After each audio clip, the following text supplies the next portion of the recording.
Hello guys. ഡെൻമാർക്കിന് വിജയഗോൾ നേടിക്കൊടുത്തതിന് ശേഷം Hojlund Cristiano റൊണാൾഡോയുടെ ഗോളാഘോഷം പുനരാവിഷ്കരിച്ചു.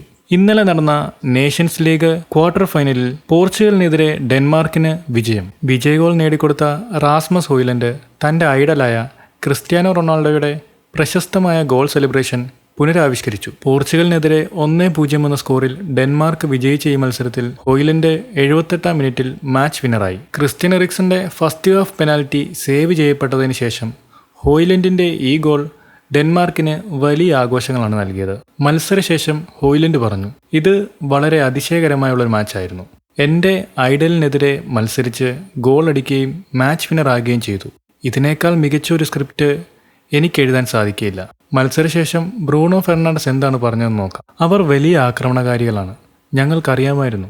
പക്ഷേ ഞങ്ങൾക്കതിനെ മറികടക്കാനും ഡ്യുവലുകൾ വിൻ ചെയ്യാനും സാധിച്ചില്ല. നിർഭാഗ്യവശാൽ ഞങ്ങൾ തോൽവി വഴങ്ങി. പക്ഷേ 2ാം ലെഗിൽ ഞങ്ങൾ ഈ മത്സരം തിരിച്ചെടുക്കും. എന്തായാലും ഈ മത്സരത്തെക്കുറിച്ചുള്ള നിങ്ങളുടെ അഭിപ്രായങ്ങൾ കമൻറ്റുകളായി പങ്കുവെക്കൂ. ചാനൽ സബ്സ്ക്രൈബ് ചെയ്യാൻ മറക്കരുത്.